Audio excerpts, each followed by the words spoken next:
오늘 함께 보실 하나님의 말씀은 요한복음 4장 3절에서 19절 말씀입니다.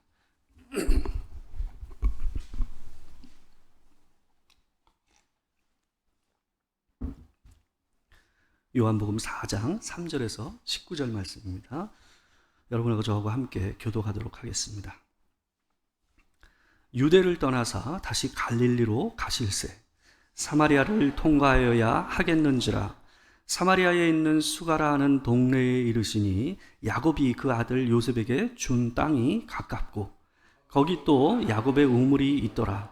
예수께서 길 가시다가 피곤하여 우물 곁에 그대로 앉으시니 때가 6시쯤 되었더라.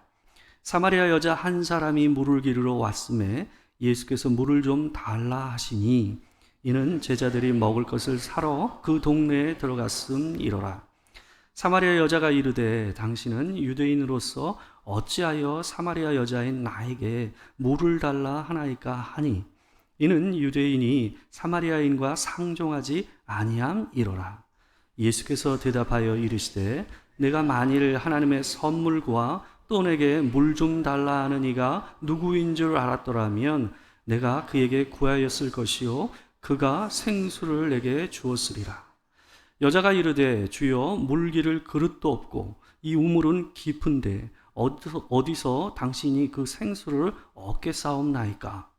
우리 조상 야곱이 이 우물을 우리에게 주셨고 또 여기서 자기와 자기 아들들과 짐승이 다 마셨는데 당신이 야곱보다 더 크니까. 예수께서 대답하여 이르시되 이 물을 마시는 자마다 다시 목마르려니와 내가 주는 물을 마시는 자는 영원히 목마르지 아니하리니 내가 주는 물은 그 속에서 영생하도록 솟아나는 샘물이 되리라. 여자가 이르되 주여 그런 물을 내게 주사 목마르지 않고 또 여기 물 기르러 오지도 않게 하옵소서. 이르시되 가서 내 남편을 불러오라. 여자가 대답하여 이르되 나는 남편이 없나이다. 예수께서 이르시되 내가 남편이 없다 하는 말이 옳도다. 너에게 남편 5이 있었고 지금 있는 자도 내 남편이 아니니 내 말이 참되도다. 다 같이 읽겠습니다. 여자가 이르되 주여 내가 보니 선지자로소이다. 아멘. 오늘은 요한복음 4장 3절에서 19절 말씀을 가지고 영혼의 목마름이라는 제목으로 하나님의 말씀을 전하도록 하겠습니다. 여러분, 우리는 지난 주일에 유대인들이 절대로 이런 사람들은 구원받을 수 없다라고 생각했던 그 부류 중에 한 부류였던 세리 삭개오에게 예수님께서 구원의 복음을 선포하시는 장면을 보면서 복음에 대해서 생각해 보았습니다. 여러분, 세리가 유대인들과 함께 살아가는 가운데서 구원의 밖에 있는 존재로 여겨졌던 사람들이라고 한다면 사마리아인은 유대인들과 다른 지역에서 따로 살면서 유대인들에게 있어서 저 사람들은 절대 하나님의 구원을 받을 수 없는 사람들이다라고 여겨졌던 사람이었습니다. 오늘 본문은 예수님께서 사마리아 여인에게 복음을 전하시는 이 일화를 담고 있습니다. 예수님은 제자들과 함께 유대 지역에서의 사역을 마무리하시고 갈릴리로 돌아가시기 위해서 여행을 하고 있으셨습니다. 유대 지역에서 갈릴리로 올라가는 이 여정은 2가지 길이 있었습니다. 첫 번째는 이 유대에서 이 요단강 건너편, 동편 쪽을 갖다 건너서 다시 위로 올라가서 갈릴리로 넘어가는 이 길이 있었습니다. 이거는 돌아서 가는 길이죠. 돌아서 가는 길이죠. 근데 2번째 빠른 지름길이 있었습니다. 유대 지역에서 위로 북쪽으로 사마리아를 바로 통과해서 다이렉트로 갈릴리로 가는 길이 있었습니다. 지름길이죠. 훨씬 빠른 길입니다. 유대인 중에서 사마리아인들을 만나는 걸 극히 꺼려했던 유대인들은 좀 멀다 할지라도 이렇게 돌아가서 갈릴리로 선택하는 길을 가는 경우도 있었습니다. 그러나 예수님과 제자들은 좀 더 빠른 지름길을 통해서 유대와 사마리아와 갈릴리로 올라가는 길을 선택해서 길을 가고 있었습니다. 예수님의 제자들은 이 사마리아 지역을 갖다 통과하면서 먹을 것이 필요했던 것 같아요. 예수님의 제자들이 그 마을로 들어가서 먹을 것을 구하러 간 상황이었습니다. 예수님께서는 홀로 그 길을 걸어가고 계셨습니다. 근데 힘드셨던 것 같아요. 지치시고 피곤했다라고 나와 있습니다. 피곤하셔서 이 야곱의 우물이라고 하는 이 우물 곁에서 기대어서 앉아 계셨던 것 같습니다. 근데 예수님이 목이 마르셨던 것 같아요. 근데 마침 그때 이 사마리아 여인이었던 한 여인이 와서 물을 기르러 오는 장면이 보이게 되는 겁니다. 예수님께서 7절에서 보게 되면 이 사마리아 여인에게 내게 물을 달라라고 청하는 장면이 나옵니다. 8절에 보게 되면 예수님께서 이 여자에게, 사마리아 여자에게 직접적으로 이 요구를 했던 이유를 조금 변호하듯이 얘기를 하고 있습니다. 뭐라고 되어 있냐면 예수님의 제자들이 먹을 것을 찾으러 그 마을로 들어갔기 때문에 누구도 그 사람에게 얘기할 수 있거나 아니면 물을 기를 수 있는 사람이 없었기 때문에 예수님이 이 여자에게 요청할 수밖에 없었다라는 뜻으로서 8절의 내용을 쓰고 있어요. 여러분, 그럼에도 불구하고 예수님께서 사마리아 여인에게 물을 달라라고 얘기하는 이 장면은 그 당시에 유대인에게서나 사마리아인에게서나 아주 이상하고 당혹스러운 장면이었습니다. 사마리아 여인에게도 이 상황은 그랬던 것 같아요. 그래서 사마리아 여자가 마치 이 남자가 왜 나에게 이런 말을 걸지라는 태도로서 9절에서 예수님께 이렇게 대묻습니다. 우리 9절을 같이 한번 읽어보겠습니다. 자, 시작. 사마리아 여자가 이르되 당신은 유대인으로서 어찌하여 사마리아 여자인 나에게 물을 달라 하나이까 하니 이는 유대인이 사마리아인과 상종하지 아니함이로라. 여러분, 이스라엘은 BC 922년 바로 솔로몬 이후에 솔로몬의 아들이었던 르호보암 왕 때에 북왕국과 남왕국으로 분열되는 시대를 살게 됐습니다. 200년 동안 이렇게 북왕국과 남왕국이 서로 적대시하면서 세월을 보냈어요. 초창기에는 이들이 예배하는 공간이 바로 예루살렘, 남왕국에 있었던 남왕국의 수도인 예루살렘의 성전이 있었기 때문에 명절과 때가 되면 북쪽에 있던 이스라엘 백성들이 밑으로 내려와서 예배를 드리는 순례기를 할 수밖에 없었습니다. 근데 그 당시 북왕국을 다스렸던 여로보암 1세의 입장에서는 자기가 다스리는 백성들이 자꾸 밑에 지방으로 내려가는 이 상황이 걸리적거리는 거죠. 정치적인 위기로 생각됐습니다. 그래서 이 사람이 생각해낸 것이 뭐냐 하면 이 베델과 단 위쪽과 아래쪽에다가 금송아지 신상을 2개를 만들어 놓고 어떻게 했냐면 이것이 여호와다라고 얘기하면서 이제 더 이상 남쪽 예루살렘에 가서 예배드리지 않아도 된다. 여기서 너희가 여호와께 예배를 드려라 라고 명령을 하는 일이 있게 됩니다. 이로 인해서 이 남왕국과 북왕국 사이에서 신앙의 동질성이 깨어지기 시작합니다. 여호와 신앙이 변질되면서 또한 손쉽게 이 우상화됐던 여호와 신앙이 결국은 이방신을 섬기는 신앙으로 전환되는 일이 쉽게 변하게 되는 상황이 벌어지게 됩니다. 이 이후 BC 722년도에 북왕국이 아시리아, 바로 아수르에 의해서 멸망하게 되죠. 근데 그때의 아수르가 펼쳤던 정책이 뭐냐 하면 혼혈 정책이었어요. 그러니까 이 북왕국의 수도였던 사마리아에 있던 사람들과 이방인들을 이주시켜서 같이 결혼하게 만들었어요. 억지로 결혼하게 해서 그들의 피를 섞는 일을 했던 게 아수르의 정책이었어요. 그러니까 여러분, 신앙의 동질성도 상실하게 되죠. 또한 뭐로 상실하게 됩니까? 유대인들에게 너무나도 중요하게 여겨졌던 혈통적인 동질성도 상실하게 되는 상황이 벌어지게 된 거예요. 그러다 보니 온전히 사마리아인은 유대인들에게 멸시의 대상으로 또한 천시하는 대상으로 될 수밖에 없는 상황이 벌어지게 된 겁니다. 여러분, 그런데 예수님께서 그런 사마리아인 여인에게 말을 걸고 있는 거예요. 더군다나 그 당시에는 여자에게 남자가 길게 말을 거는 것 자체가 불경건한 일로 여겨졌던 시대였습니다. 근데 예수님께서 누구에게요? 사마리아인이자 여자에게 말씀을 걸고 있는 장면이었던 거예요. 이 장면이 이 여인에게도 그 당대 사람들에게도 이상한 일이었던 것입니다. 여러분, 그러나 예수님께서는 이 대묻는 사마리아 여인에게 10절에서 이렇게 얘기합니다. 우리 같이 한번 읽어볼까요? 자, 시작. 예수께서 대답하여 이르시되 내가 만일 하나님의 선물과 또 내게 물 좀 달라 하는 이가 누구인 줄 알았더라면 내가 그에게 구하였을 것이요 그가 생수를 내게 주었으리라. 여러분, 예수님은 여자에게 물을 달라고 하는 내가 하나님의 선물이라고 얘기합니다. 주님은 하나님께서 이 땅에 주신 구원의 선물이었습니다. 만약 자신에게 물을 달라고 하는 사람이 누구인지 알았다고 한다면 내가 너에게 물을 달라고 청할 것이 아니라 내가 나에게 물을 달라고 오히려 청했을 것이다 라고 예수님께서 말씀하고 있는 거예요. 그렇다고 한다면 네가 나에게 구했다면 내가 너에게 생수를 주었을 것이다 라고 예수님께서 말씀하고 계신 겁니다. 여러분, 본래는 예수님이 그 여자에게 물을 청했지만 진짜 본 상황은 그 여자가 도리어 예수님께 물을 달라고 청해야 한다라고 예수님께서 말씀하고 계신 거예요.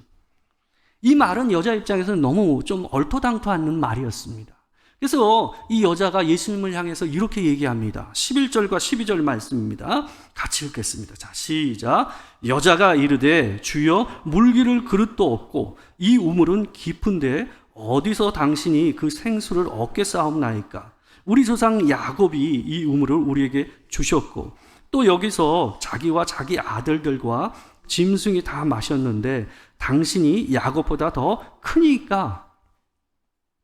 여러분, 이 여자가 하는 말은 뭐냐 하면 이 우물이 깊은데 당신은 물을 길어 올릴 그릇도 없으면서 어떻게 내게 물을 줄 수 있겠다고 얘기를 하냐는 거예요. 여러분, 이 물은요, 어떤 주석에서는 100피트 이상 깊은 우물이었다고 얘기합니다. 이 100피트라는 것은 센치로 계산을 하게 되면 3048cm, 그러니까 30m가 넘는 우물이었어요. 굉장히 깊은 우물이죠. 그러니까 제대로 된 두레박과 어떤 이 장치가 없으면 물을 길어 오르는 일 자체가 어때요? 큰 노동이었던 거예요. 그런데 빤히 봐도 아무것도 가진 게 없어서 자기한테 물 달라고 청하던 사람이 이렇게 얘기하니 이 여자 입장에서는 황당할 수밖에 없었던 거예요. 여러분, 만약 이 야곱의 우물이 아닌 다른 곳에서 예수님이 물을 줄 수 있다면 과연 우리 조상 야곱보다 당신이 큰 사람입니까? 라고 이 여자가 얘기를 하고 있습니다.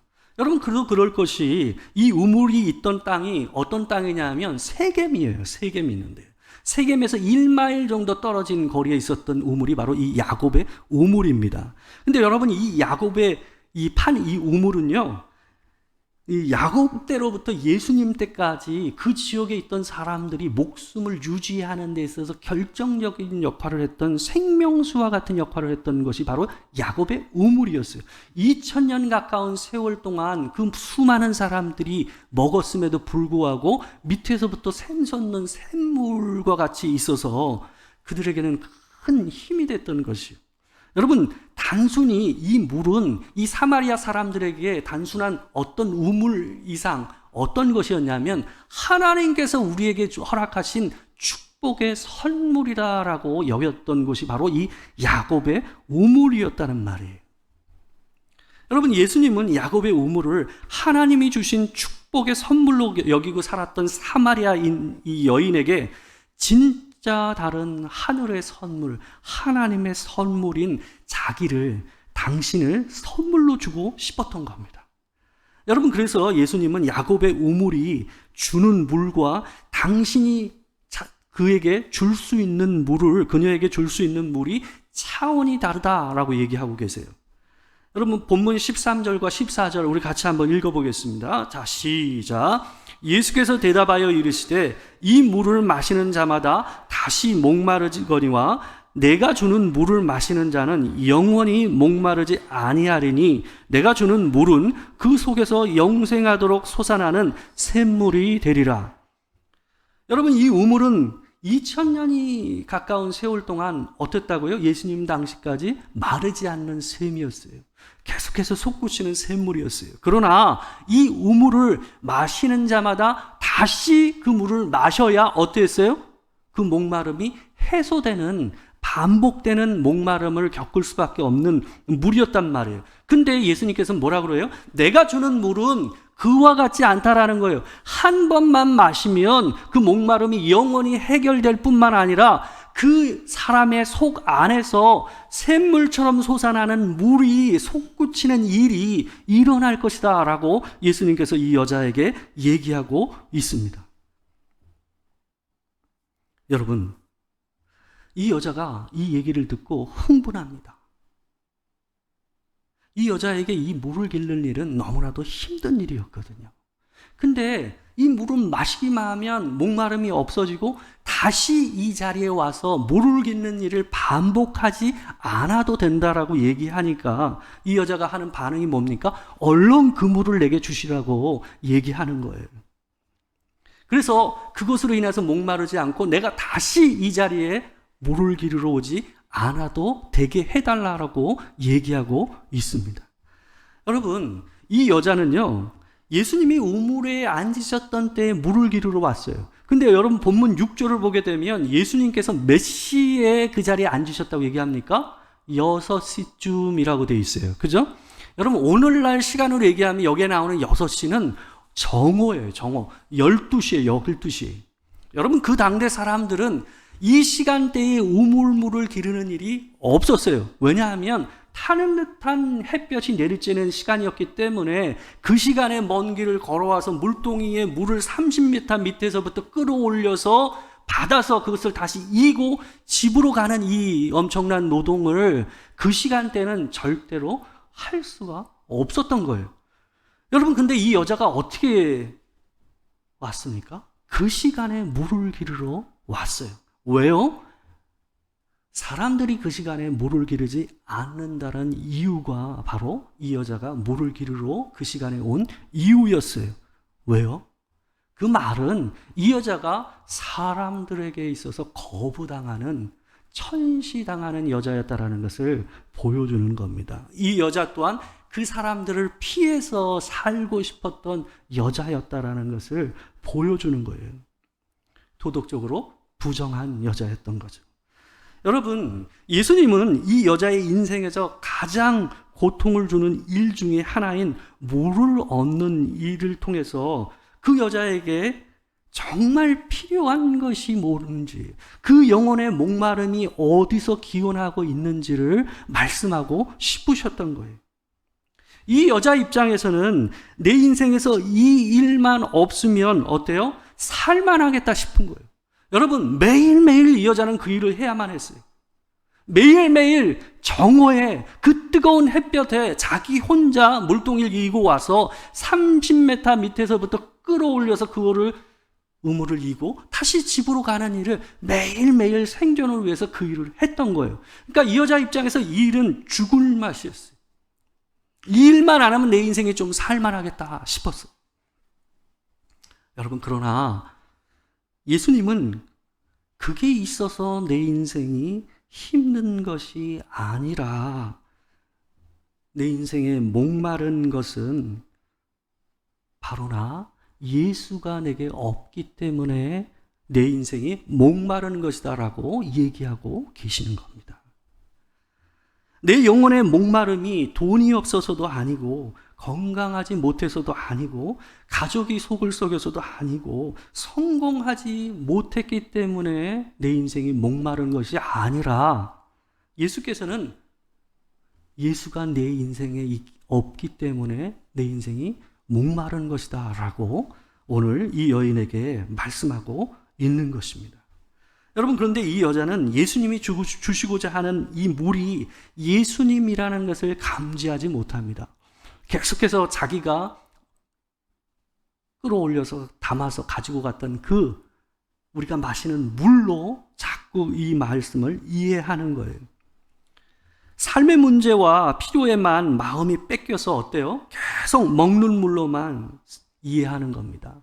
그래서 예수님께서 16절에서 예수님께서 대뜸 이 여인의 폐부를 찌르듯 이런 말씀을 하십니다. 뭐라고 얘기하냐면 가서 내 남편을 불러오라. 이 여자는 섬찟 놀랐습니다. 그렇지만 자기 마음을 차분히 가라앉히고 자기의 부끄러움을 가리기 위해서 이렇게 얘기합니다. 나는 남편이 없나이다. 그때 예수님이 17절 하반절과 18절에서 이렇게 말씀하세요. 제가 한번 읽어드리겠습니다. 예수께서 이르시되 내가 남편이 없다 하는 말이 옳도다. 너에게 남편 5이 있었고 지금 있는 자도 내 남편이 아니니 내 말이 참되도다. 여러분, 예수님은 숨기고 싶어하는 이 여인의 마음을 쓰다듬듯이 내 말이 옳도다, 내 말이 참되도다 라고 말씀하십니다. 그러면서 뭐라고 얘기하시냐면 이미 5명의 남편과 이혼을 했던 경력이 있었던 이 여자의 스토리와 더불어서 지금 현재도 합법적인 관계에서 한 남자와 사는 것이 아니라 결혼 관계를 맺을 수 없는 어떤 불법한 남자와 관계를 맺으며 인생을 살고 있었던 이 여인의 상황을 예수님께서 그 여자에게 말씀하시는 겁니다. 사마리아 여자는 놀랄 수밖에 없었습니다. 자신이 아는 사마리아 남자도 아니고 자기를 처음 보는 남자인데, 유대 남자인데, 그런데 자신의 지난 세월을 다 아시고 어쩌면 그 사마리아에 함께 살고 있는 사람들조차도 이 여자와 그 남자가 함께 관계를 가지며 동거하고 있다는 것을 모르고 있었을 수도 있는 그 상황에 대해서, 그 현실에 대해서 예수님께서 뭐 하라고 하는 거예요? 얘기하고 계시는 거예요. 여러분, 이 여인은 그때부터 이 유대 남자가 범상치 않은 사람이라는 것을 인식하게 됩니다. 19절에서 뭐라고 얘기합니까? 주여, 내가 보니 선지자로소이다. 여러분, 이 여자가 예수님에게 선지자인 것 같습니다 라고 얘기하는 것은 단순히 유대인들이, 이스라엘 사람들이 선지자다, 예언자다라고 하는 의미하고는 조금 다릅니다. 여러분, 사마리아 사람들은 유대인처럼 구약의 성경 전체를 정경으로 받아들이지 않았습니다. 사마리아 사람들은 모세 오경, 이 창출 레민신 이 5권의 책만을, 성경만을 정경으로 받아들였어요.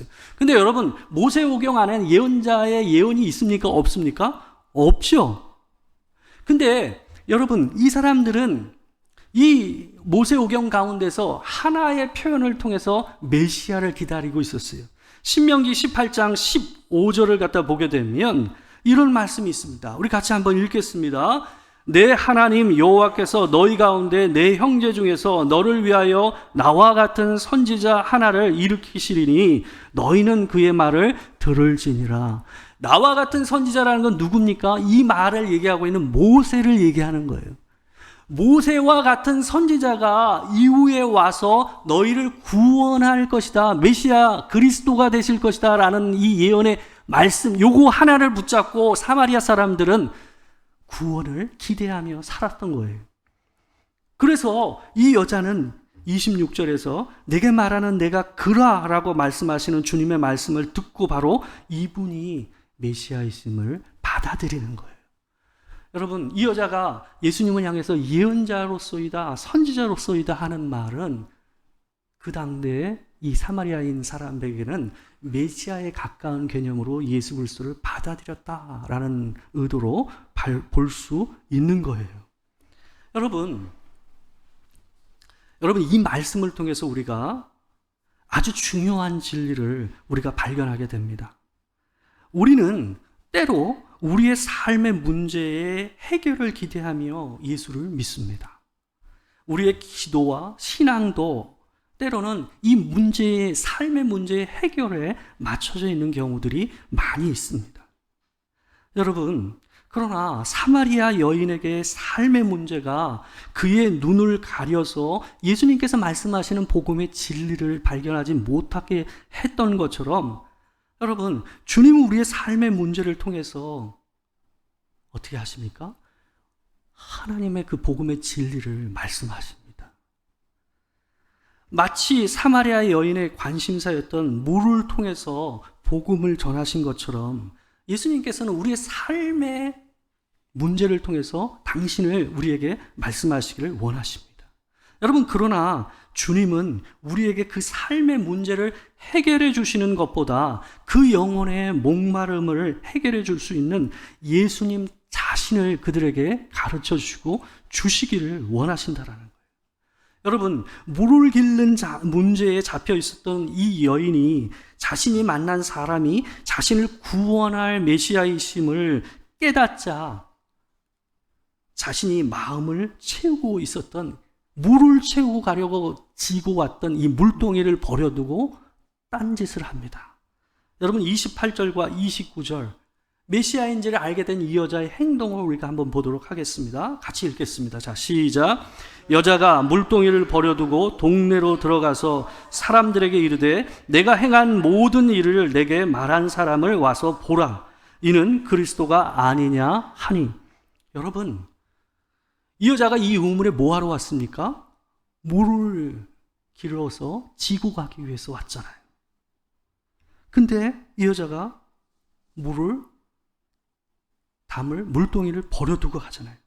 다시는 물을 기르러 오지 않게 해달라고 구했던 이 여자가 그 물동이를 내려두고 가지 않습니까? 여러분, 이 여자가 이 시간 정오에 예수님께 이 야곱의 우물에 왔던 이유가 뭡니까? 사람을 피하기 위해서 왔었잖아요. 근데 지금 이 여자는 어떻게 합니까? 사람들에게 달려가잖아요. 사람들의 시선을 피해서 살아야 했고, 또한 그들에게 자기를 드러내기를 꺼려하며 눌려서 살던 이 여자가 뭘 합니까? 사람들에게 달려가잖아요. 여러분, 이 여자의 문제가 해결이 됐습니까? 여러분, 이 여자는 이 일을 하고 나서 예수님을 만나고 나서도 여전히 매일매일 이 야곱의 우물에 와서 뭘 했을까요? 물을 길러서 다시 집으로 가는 일을 반복해야만 했을 겁니다. 그게 그 여자의 인생이었을 거예요. 끝까지 그렇게 살아야만 했을 거예요. 근데 여러분, 이 여자가 예수를 만난 다음부터 어떻게 됩니까? 자기를 얽어매던 그 모든 것들로부터 자유해지는 일을 경험하게 되는 거예요.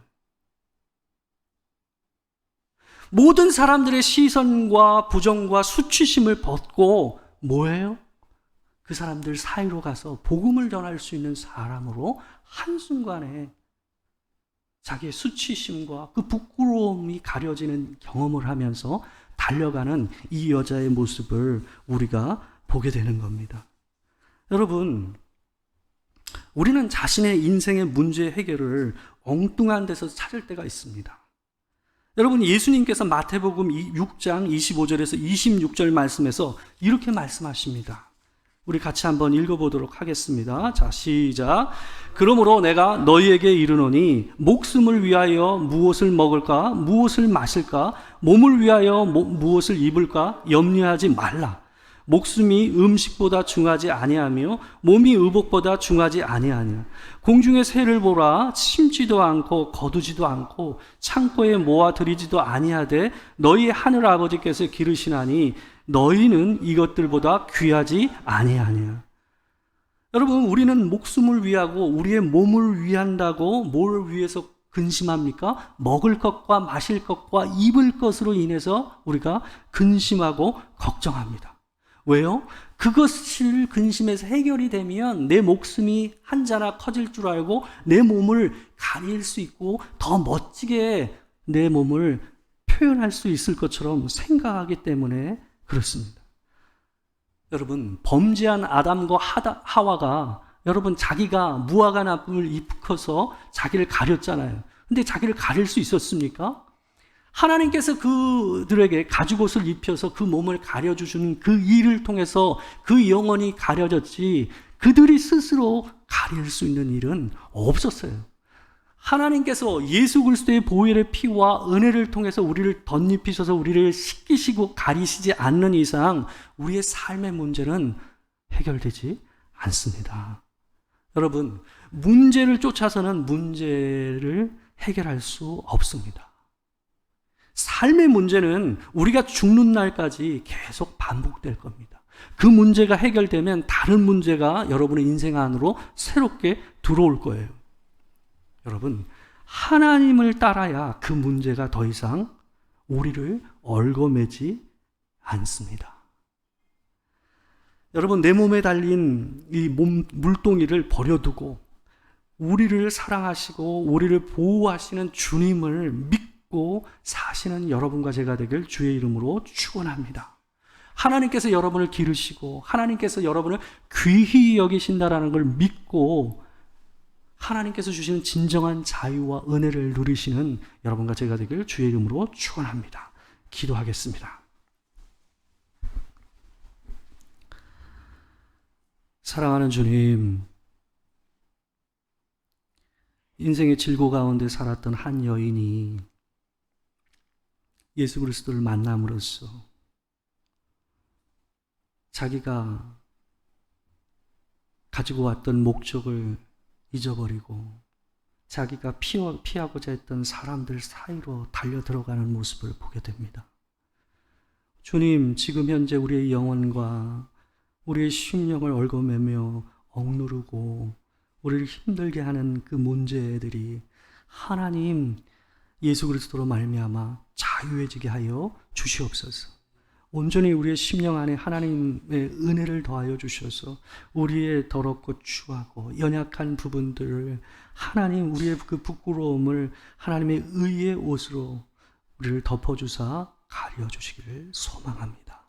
온전히 우리의 삶 가운데 있는 이 영혼의 목마름을 하나님 예수 그리스도께서 주시는 그 솟아나는 샘물을 통해서 하나님 해소시켜 주시옵소서. 지금은 우리 주 예수 그리스도의 은혜와 아버지 하나님의 크신 사랑과 성령의 교통하심이 진정으로 영혼의 목마름을 예수 그리스도께서 주시는 그 생수로 온전히 해소하고 하나님을 붙잡고 나아가기를 소망하는 도토리교회 모든 성도들과 이 자리에 있는 모든 성도들 가운데 지금으로부터 영원토록 함께 하시기를 축원하옵나이다. 아멘.